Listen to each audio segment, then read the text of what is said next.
pessoal, vamos ver então hoje funções logarítmicas, porque nós vimos os conceitos de log, né? Quais são as propriedades, né? Alguns exemplos de mudança de base e tal. Agora vamos ver como fica o gráfico da função logarítmica. Bom, na aula passada nós vimos que o log de x na base a, né? Ele está relacionado com a exponencial, a elevado a x, né? Então, existem umas condições aqui, né? Porque x tem que ser sempre maior que zero, o a tem que ser maior que zero e o a tem que ser diferente de 1. Ok. Eu falei também que o logarítmico ele é inverso do exponencial. Então, se a gente pensar no gráfico da função exponencial, nós tínhamos isso aqui. Tinha a maior que 1 e o a entre 0 e 1. Aí a gente tinha o seguinte, se o a é maior que 1, a função exponencial era crescente. Se o a é entre 0 e 1, função exponencial decrescente. Ok? E eu já afirmei na aula passada, né, que a função exponencial e a logaritmo são uma inversa da outra. Como eu já afirmei isso, que elas são uma inversa da outra, então se a gente lembrar lá da aula de função inversa, a gente pode já ter uma ideia de como fica o gráfico da função logarítmica. Prolongar um pouco aqui o eixo y. Na aula de função inversa, a gente viu que quando a função admite uma inversa, ela tem o gráfico simétrico à sua inversa em relação a uma reta de 45 graus. Então, vou fazer uma reta de 45 graus aqui tracejada em ambos os casos. Então, partindo desse raciocínio, se eu fizer uma reta simétrica a essa reta de 45 graus, eu teria, então, uma reta assim. Para o primeiro caso, uma reta assim para o segundo caso. Tá? A curva azul aqui é a curva f de x igual log de x na base a. Tá? E aqui a mesma coisa, f de x log de x na base a. Enquanto a curva verde é a função f de x igual a elevado a x. Em ambos os casos.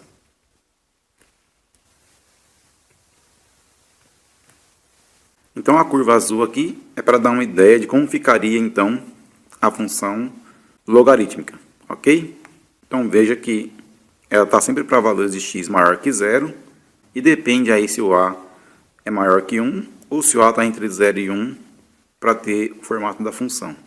Agora veja que, assim como na função exponencial, a logaritma também tem o mesmo comportamento em relação à questão de crescente e decrescente. Se eu tenho uma função logarítmica com a base a, e a base a é maior que 1, então ela vai ser esse caso aqui. Ela vai ser crescente. Veja, se eu pegar aqui dois pontos x1 e x2, x2 é maior que x1, então log de x2 é maior que log de x1, certo? Eu estou aumentando, enquanto eu estou aumentando x, eu estou também aumentando y. Ou seja, se x aumenta, y também aumenta. Então, isso é a característica de função crescente. Agora, se eu pego o gráfico aqui da função log, que está mais à direita, com a entre 0 e 1, a função é decrescente. Se eu pegar dois pontos aqui, x1 e x2, de modo que x2 é maior que x1, os valores do log de x2 é menor que o log de x1, certo? Então, ela é decrescente, característica de função decrescente. Lembrando que eu tenho que representar os valores no eixo y. Então, olha aqui, ó. Esse aqui é log de x1 na base a, que tem que ser tudo na base a, né? E aqui tá log de x2 na base a. Então, como o y cresce de baixo para cima, então log de x2 na base a é maior que log de x1 na base a. Da mesma forma aqui. Aqui eu tenho log de x1 na base a. E aqui eu tenho log de x2 na base A. Então, cresce de baixo para cima, então eu estou decrescendo.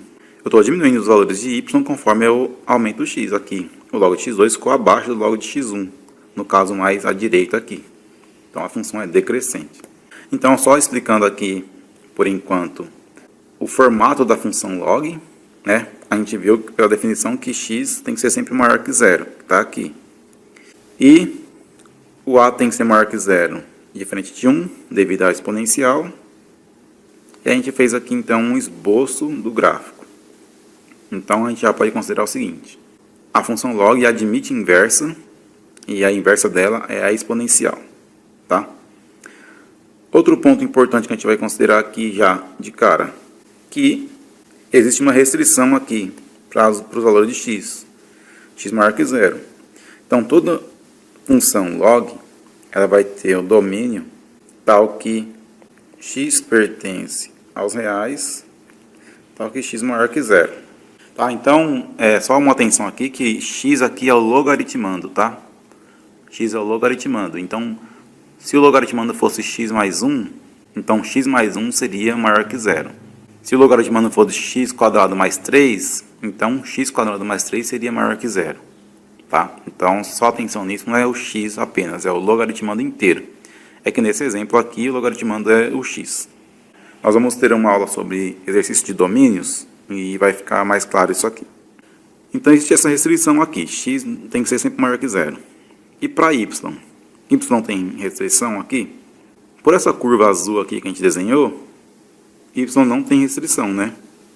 Ele vem aqui, ó, desde o infinito negativo, passa pelo zero e continua crescendo aqui até o infinito positivo.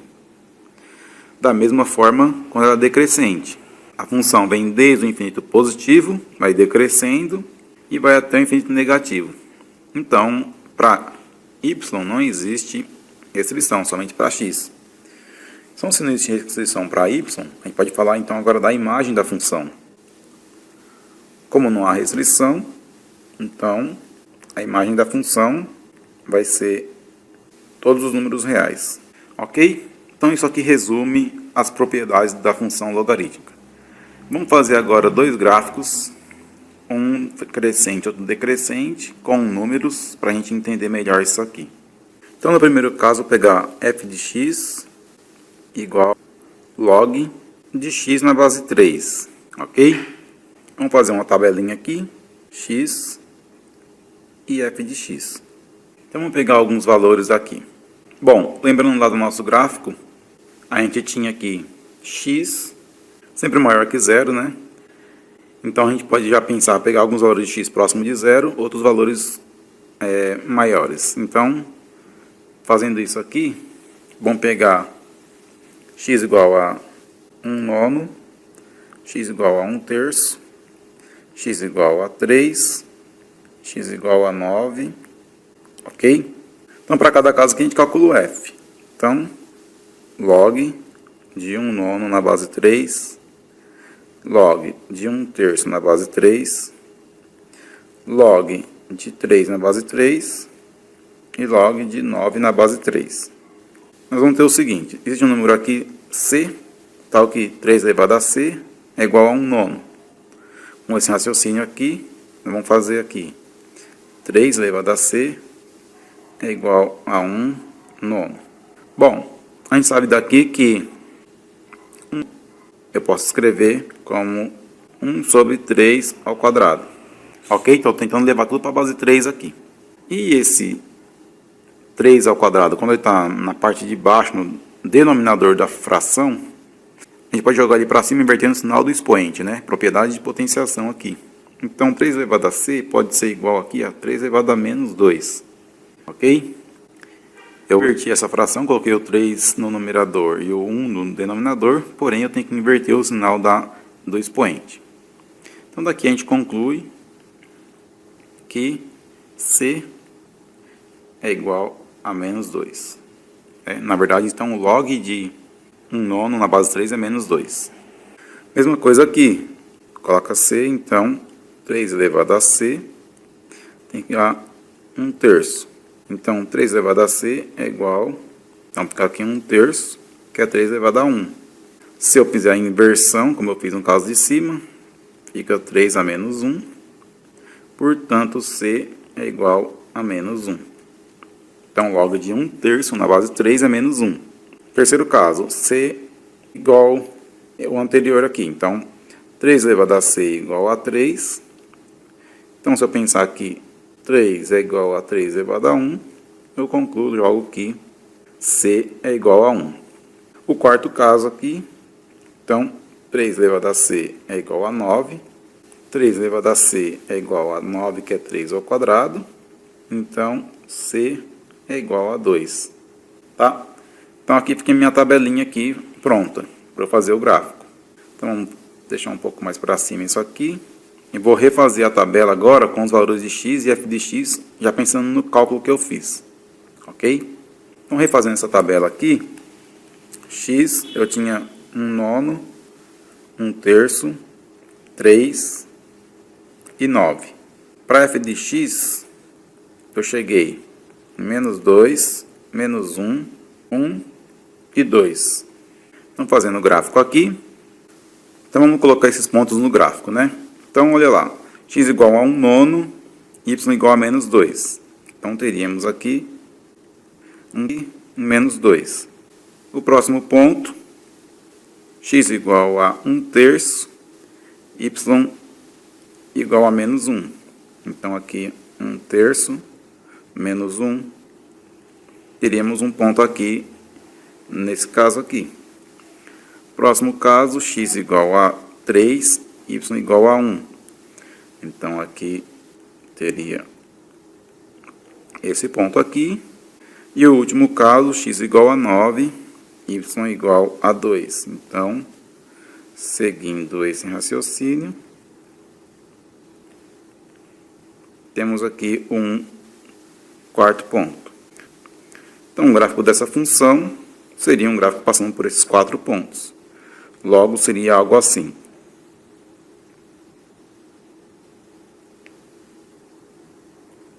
Certo? Então, fiz aqui o gráfico dessa função. Bom, como a gente tinha aqui a base 3, né? A igual a 3, logo, A estava maior que 1. Portanto, a função ficou crescente. Vamos fazer a mesma coisa agora para um gráfico de uma função em que o A está entre 0 e 1, para a gente ver que vai ficar decrescente. Ok? Vamos lá.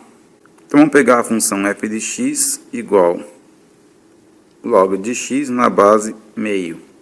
Certo? Então, agora A é meio que está entre 0 e 1. Vou pegar aqui os valores de x, valores de f de x, como nós fizemos no outro caso. Certo? Vamos pegar x igual a 1/4, x igual a meio, x igual a 1, x igual a 2, x igual a 4. Vamos calcular aqui. Então, aqui seria log de 1/4 na base meio, que seria log de meio na base meio. Aqui seria log de 1 na base meio. O outro seria log de 2 na base meio. E, por fim, log de 4 na base meio. Então, calculando aqui, mesmo raciocínio que a gente fez anteriormente. Vamos colocar aqui, isso aqui igual a C. Então, a gente vai ter que meio elevado a C é igual a 1/4. Só que a gente sabe que meio elevado a C é a mesma coisa que 1 sobre 2 elevado a C. Porque vai o C como expoente de 1 e o C como expoente de 2. Ou seja, o expoente vai para o numerador e também vai para o denominador. Só que o numerador é 1, 1 elevado a qualquer número dá 1 mesmo. Então, ficou 1. E embaixo ficou 2 elevado a C. E aí, o nosso caso aqui do 1/4. 1/4 eu posso escrever assim, 1 sobre 2 ao quadrado. Né? Porque agora o 4 é igual a 2 ao quadrado. Então, comparando aqui os denominadores, 2 elevado a C tem que ser igual a 2 elevado a 2. Logo, C tem que ser igual a 2. Outro caso aqui, isso igual a C. Então, meio elevado a C tem que ser igual a meio. Mesma coisa, meio é igual a 2 elevado a C. Meio elevado a C, 2 elevado a C. Aqui no denominador, né? Isso é igual a 1 sobre 2. Esse 2 está embaixo, vamos pensar que ele está elevado a 1. pensando que ele tem a potência 1, eu comparo os denominadores aqui. Então, 2 elevado a c tem que ser igual a 2 elevado a 1. Isso é possível se c é igual a 1. Terceiro caso, nós vamos ter que meio elevado a c tem que ser igual a 1, certo? Então, eu vou ter aqui 1 sobre 2 elevado a c tem que ser igual a 1. Agora eu vou pegar esse 1 sobre 2 elevado a c e vou inverter ele, trocando o sinal do expoente. Então, vou ficar com 2 elevado a menos c é igual a 1. Só que 1 eu posso escrever como 2 elevado a 0, certo? Aqui, ó, 1 é 2 elevado a 0. Então, eu concluo que menos c tem que ser igual a 0, né? Portanto, c é igual a 0. O outro caso aqui, igualando isso a c, eu vou ter meio elevado a c tem que ser igual a 2. Isso indica que 1 sobre 2 elevado a c tem que ser igual a 2. 1 sobre 2 elevado a c eu posso trocar por 2 elevado a menos c. E 2 eu posso trocar por 2 elevado a 1, né? Então, menos c tem que ser igual a 1. Então, se c for igual a menos 1, tá? Outra maneira de pensar aqui, você poderia fazer assim. Você mantém a fração aqui, ó, em 1 sobre 2 elevado a c. E essa outra parte aqui, você escreve 1 sobre 2 elevado a menos 1, né? Porque você pode lembrar que aqui tem 1 como potência, e a hora que você joga para baixo na fração, você deve inverter o sinal do expoente. Então, aqui você compararia os dois denominadores, já que os numeradores são iguais, e aí vai dar que 2 elevado a c tem que ser igual a 2 elevado a 1. Portanto, c só pode ser menos 1. E o último caso aqui, se o log de 4 na base meia é igual a c, então meio elevado a c tem que ser igual a 4. Portanto, meio 2 elevado a c é igual a 4. Só que 4 é 2 ao quadrado. Então, pode escrever assim. Então, vamos fazer esse caso mantendo a fração. Tá? Mantendo a fração, nós vamos ter 1 sobre 2 elevado a c é igual a 1 sobre 2 elevado a menos 2. Ok? Só para exemplificar o que eu acabei de falar, que dá para fazer de um jeito ou de outro. Então, comparando os denominadores, já que os numeradores já são iguais a 1, então c tem que ser quanto? 2 elevado a c tem que ser igual a 2 elevado a menos 2. Isso é possível se c for igual a menos 2. Então, está feito aqui essa tabela. Então, vamos refazer ela aqui com os valores de log e fazer o gráfico. Então, x e f de x. Colocando os valores aqui, eu tinha x igual a 1/4, x igual a meio, x igual a 1, 2 e 4. Os valores deram x igual a 2, x igual a 1, x igual a 0, x igual a menos 1, x igual a menos 2. Né? Então, fazendo o gráfico aqui. Então, está aqui o meu plano cartesiano. Vamos colocar os pontos aqui no plano cartesiano. Aqui fala que x igual a 1/4 vai dar y igual a 2. Então, eu vou ter um ponto aqui, em y igual a 2. Também fala que se x é igual a meio, y é igual a 1.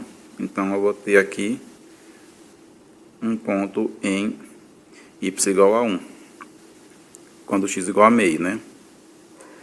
Também fala que se eu tenho x igual a 1, y igual a 0. Então, eu vou ter um ponto aqui em 1 e 0. A tabela também diz que se x igual a 2, o y igual a menos 1. Então, tem um ponto aqui no 2 menos 1. E, por último, se x igual a 4, y igual a menos 2. Então, vamos colocar o ponto aqui. E aí, agora nós vamos fazer o gráfico. Traçando aqui essa função, nós vamos ter algo assim.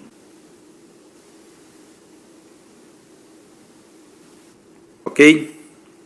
Então, voltando aqui ao que eu havia falado, aqui A é igual a meio, né? Ou seja, o A está entre 0 e 1. Logo, a função tem que ser decrescente, que é o que está acontecendo aqui, ó, tá diminuindo conforme eu aumento os valores de x, certo? Então aqui foram dois exemplos de gráfico de função logarítmica. O que é importante vocês saberem aqui no ensino médio sobre logaritmo é a questão do domínio e imagem da função, que eles podem pedir, como construir o gráfico da função também, isso também pode pedir, tá? Porque vai ser as coisas que são possíveis fazer com função logarítmica no ensino médio, tá? No ensino superior, quem for fazer um curso de exatas vai ver que existe derivada, integral, outros cálculos aí dá para fazer com a função logarítmica. Mas por enquanto o que mais vai pegar mesmo são os assuntos de domínio e imagem para as funções, né? E talvez construir um gráfico. E para as propriedades, aqueles exercícios que nós vimos na aula anterior. Só que existe uma questão também aqui, que dentro do logarítmico é possível fazer também equação e inequação. E isso vai ainda pegar para o ensino médio, tá? Então, vamos fazer aqui equação e inequação logarítmica. E aí nós vamos fechar então esse assunto de logaritmo. Bom, pessoal, quando a gente fala de equação logarítmica, não é simplesmente resolver. A equação vai depender também da condição de existência do logaritmo. Quando nós resolvermos a equação logarítmica, a solução tem que cair dentro do conjunto da condição de existência. Se isso não acontecer, nós vamos dizer que a equação não tem solução. Tá? Vamos fazer um exemplo aqui. Log de x mais 1 na base 2 é igual a 3 mais log de x menos 3 na base 2. Vamos resolver isso aqui. Vou passar todos os log para o lado esquerdo aqui. Então, mantenha esse log aqui, que já estava do lado esquerdo. Outro log vem para cá. Portanto, vai ficar subtraindo o log de x menos 3 na base 2. Isso vai ficar igual a 3 ao do outro lado. Nós vimos nas propriedades de logaritmo que a subtração do log, né, de mesma base, é, na verdade, quando eu tenho um logaritmando dado pela fração dos dois logaritmandos aqui. Então, é x mais 1 dividido por x menos 3 na base 2. Esse fica o logaritmando por essa conta que está aqui em cima, né? A propriedade lá 2 dos logaritmos. Ok, dito isso, eu sei que log significa que 2 elevado a 3 tem que dar essa fração. Então, na hora que eu fizer isso, eu vou chegar em x mais 1 dividido por x menos 3 é igual a 2 elevado a 3. Portanto, x mais 1 dividido por x menos 3 é igual a 8. Agora, se eu passar esse denominador aqui multiplicando 8, x mais 1 é igual a 8, que multiplica x menos 3. Portanto, x mais 1 é igual a 8x, né, distributivo aqui, e 8 vezes menos 3, menos 24. Passo esquerdo agora, x menos 8x, e os números para a direita, menos 24, menos 1. Ok? Então, fica x menos 8x, menos 7x, menos 24, menos 1, menos 25. Agora, multiplica tudo por menos 1, porque minha variável está negativa. Então, vai inverter o sinal de todos aqui. Então, ficou 7x igual a 25. Agora, passo o 7 dividindo. X é igual a 25 dividido por 7. Então, dividido por 7. Agora, eu tenho que ver se ele cai dentro da condição de existência do logarítmico. Vamos voltar lá nos nossos logs. Aqui eu tinha esses dois logs aqui. Se eu pegar o log de x mais 1 na base 2, a condição de existência é que x mais 1 tem que ser maior que 0. Logo, x tem que ser maior que menos 1. Se eu pegar o log de x menos 3 na base 2, a condição de existência é que x menos 3 tem que ser maior que 0. Portanto, x tem que ser maior que 3. Aí, se eu fizer aqui a intersecção, nós vamos ter o seguinte. Eu tenho aqui uma solução para o primeiro log, uma solução para o segundo log e a intersecção deles. Ok? Vamos chamar aqui de conjunto 1, conjunto 2 e a intersecção do conjunto 1 com o conjunto 2. Então, aqui o 0, 0, 0, Então, eu tenho aqui menos 1, e eu tenho aqui 3. Então, aqui nós vamos ter os conjuntos. Primeiro caso, x maior que menos 1. Então, círculo aberto, maior que menos 1. Segundo caso, x maior que 3. Círculo vazio de novo, maior que 3. Onde está a intersecção? A intersecção está na região em que eu tenho números dentro dos dois conjuntos. Então, à esquerda de 3 não tem nada aqui, certo? Mas tem aqui a direita de 3. Então, à direita de 3 eu tenho números nos dois conjuntos aqui. Logo, a intersecção vai estar à direita de 3. Então, o meu conjunto da intersecção é x maior que 3. Ok. Então, isso significa que a solução dessa equação tem que dar um número maior que 3, senão não existe solução. Vamos ver se isso aqui está batendo. 25 dividido por 7. 25 dividido por 7. Eu sei que vai dar maior que 3. Então, ok. Esse número aqui, 25 sobre 7 é maior que 3. Então, existe solução. Tá? Posso escrever que a solução da equação é 25 sobre 7. Ok? Então, se eu encontrar algum número que não caia dentro das condições de existência, eu vou dizer, então, que esse número não pertence à solução. Tá ok? Então, vamos ficar atento a isso. Então, com isso, a gente pode resumir da seguinte forma, para a solução de uma equação logarítmica. 3 passos. Esses são os 3 passos, então, que nós devemos seguir para resolver a equação logarítmica. Encontro a solução, depois eu encontro as condições de existência dos logaritmos, e aí depois eu verifico se a solução que eu encontrei pertence ao conjunto das condições de existência. Se sim, é porque tem solução, se não, porque não tem solução. Ok? Então, essa é a maneira de resolver equação logarítmica. Vamos ver um exemplo aqui de uma equação logarítmica que vai cair número fora da condição de existência. Então, pegando aqui, ó, log de x mais 1 na base 2 é igual a 3 menos o log de x menos 1 na base 2. Ok? Vamos resolver isso aqui. Resolvendo aqui, eu tenho log de x mais 1 na base 2 mais o log de x menos 1 na base 2 é igual a 3. Só passei esse log para o outro lado por enquanto. Pelas propriedades do logaritmo, propriedade 1, a soma de 2 logs é igual ao log da multiplicação dos logaritmandos. Então, fica log da multiplicação dos logaritmandos, ok? Essa soma vira esse cara aqui, igual a 3. Então, 2 elevado a 3 vai dar esse logaritmando. Então, posso escrever aqui x mais 1, que multiplica x menos 1, tem que ser igual a 2 elevado a 3. Bom, x mais 1 vezes x menos 1 é produto da soma pela diferença, que dá o quadrado do primeiro menos o quadrado do segundo. 2 elevado a 3 igual a 8.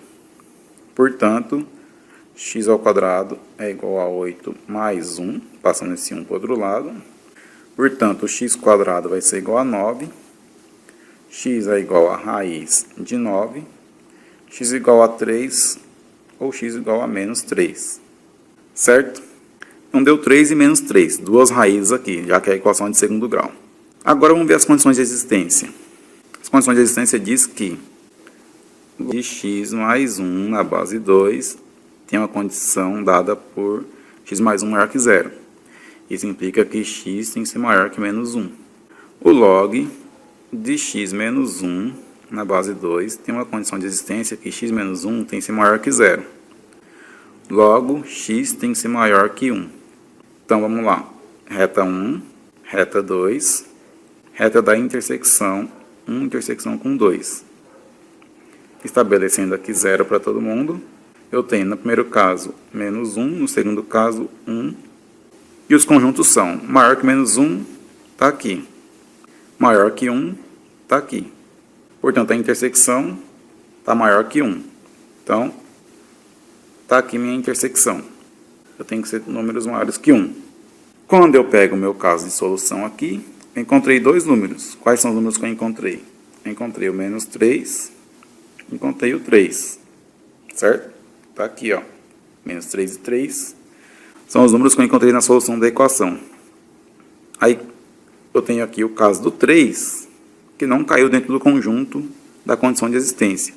Só o menos 3 caiu dentro da condição de existência. Portanto, a solução dessa equação logarítmica é apenas x igual a 3.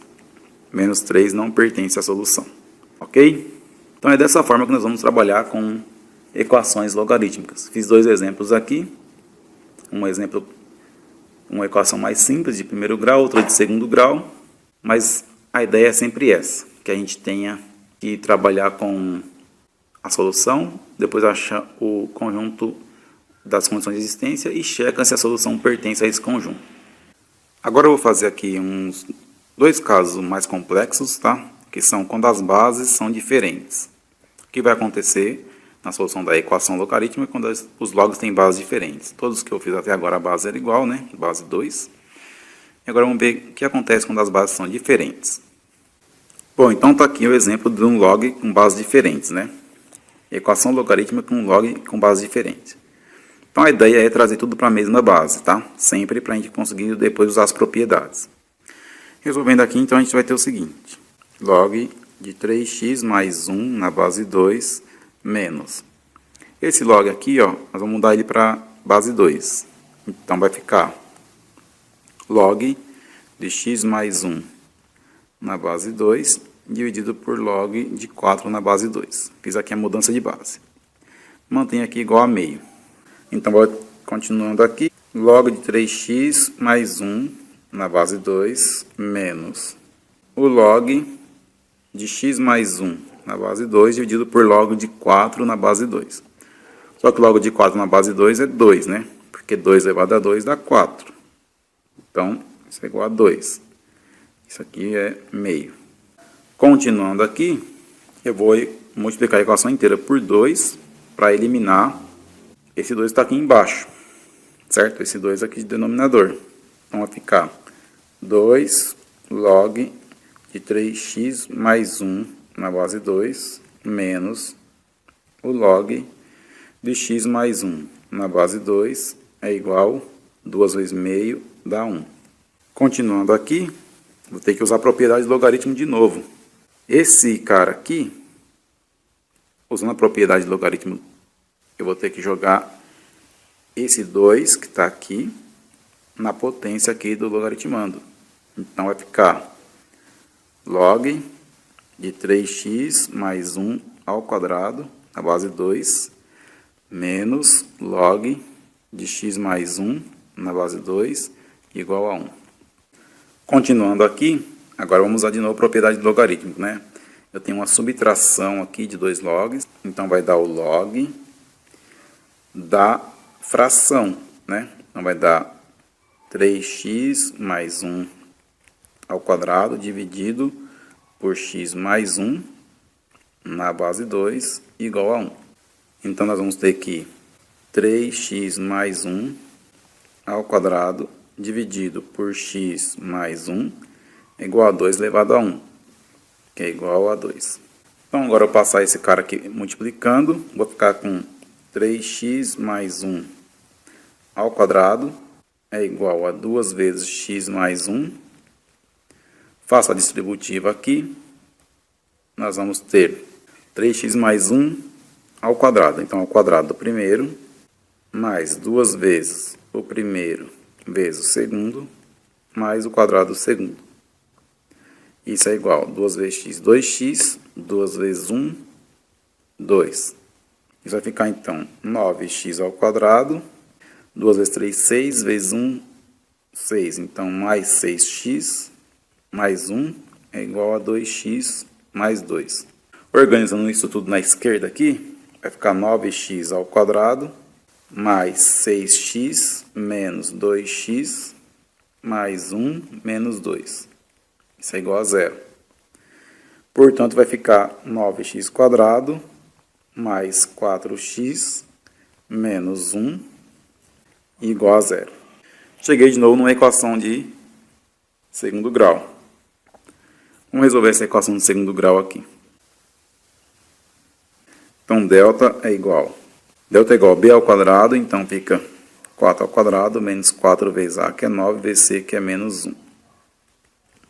Portanto, delta é igual a 16 mais 4 vezes 9, 36. Então, 36. Delta é igual a 16 mais 36 dá 52. 52. Aqui de x1 e x2, então eu vou ter x1 é igual a menos b, o b é 4, então menos 4, mais raiz de 52, dividido por 2a. O a vale 9, 2 vezes 9, 18. 52 não tem raiz exata, então tem que deixar assim mesmo.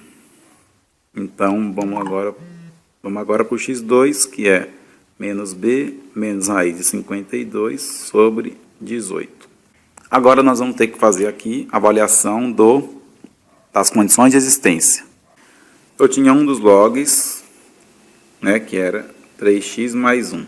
Condição de existência disso é 3x mais 1 maior que 0. Portanto, 3x maior que menos 1, x maior que menos 1 sobre 3. O era log de x mais 1. Portanto, x mais 1 tem que ser maior que 0, x tem que ser maior que menos 1. Seguindo com isso aqui, nós vamos ter solução já foi feita, agora vamos ver as condições de existência aqui. Condição 1, condição 2 e a condição da intersecção de 1 e 2. Então, aqui tem o 0, 0, 0. Eu tenho aqui, em uma das condições, deu menos 1, na outra menos 1 terço. Menos 1 terço e menos 1. E o x tem que ser sempre maior que isso. Então, vamos lá. Vou pegar aqui meus conjuntos, daqui para a direita e daqui para a direita. Então, minha intersecção deu aqui, maior que menos 1 terço. Aqui está a minha intersecção. Os valores que eu encontrei foram x1 igual a menos 4 mais raiz de 52 sobre 18 e x2 igual a menos 4 menos raiz de 52 sobre 18.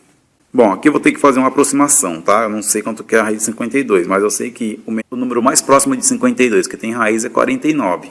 E a raiz de 49 é 7.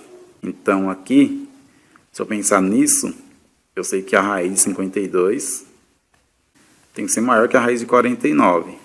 Logo, raiz de 52 tem que ser maior que 7. Tá? Por que eu estou fazendo isso? Porque se eu pensar nisso, x1 é igual a menos 4 mais 7, alguma coisa aqui, dividido por 18. Bom, isso vai dar um número maior que 0. Dá positivo, por quê? O denominador é positivo e o numerador também é positivo, né? Menos 4 mais 7 dá mais 3. E o x2 vai ficar menos 4, menos um número aqui que é 7, alguma coisa, dividido por 18. Aí o denominador é positivo e o numerador é negativo. A hora que eu dividir menos com mais vai dar menos, então esse número é negativo. Agora eu preciso saber se ele é menor ou maior que menos 1 terço, porque menos 1 terço é meu limite aqui. Se eu aproximar aqui para 7, vai dar menos 4 menos 7, menos 11. Então fica os 2 igual a menos 11 dividido por 18. Então é aproximadamente menos 11 sobre 18. Bom, menos 11 sobre 33 ia dar menos 1 terço. Então eu posso afirmar que menos 11 sobre 18 é maior que menos 1 terço. Se é maior que menos 1 terço, está à direita de menos 1 terço. Logo, pertence à solução. Se ele pertence à solução, eu tenho um número aqui que é o x2 e tenho um número aqui positivo que é o x1. Portanto, ambos os números pertencem à solução da equação logarítmica. Logo, a solução vai dar menos 4 menos raiz de 52 sobre 18 e menos 4 mais raiz de 52 sobre 18. Esse foi um caso mais complexo, que teve que envolver mudança de base, equação de segundo grau, avaliação aqui de um número que a raiz não era exata, né? Fiz umas aproximações aqui, mas a gente conseguiu concluir que ambos os números x1 e x2 estão dentro do conjunto de solução, porque ele tem que cair dentro da condição de existência. Então tá aí resolvido esse caso mais complexo. Bom, então essa foi a aula de hoje. Vemos as funções e as equações logarítmicas. E para a próxima aula nós vamos ver então as inequações logarítmicas, ok? As inequações logarítmicas exigem um pouco mais de atenção, mas nós vamos ver com calma para chegar na solução lá, ok? Então é isso aí. Vejo vocês então na próxima aula. Quem curtiu a aula dá um like aí, se inscreva no canal e até a próxima.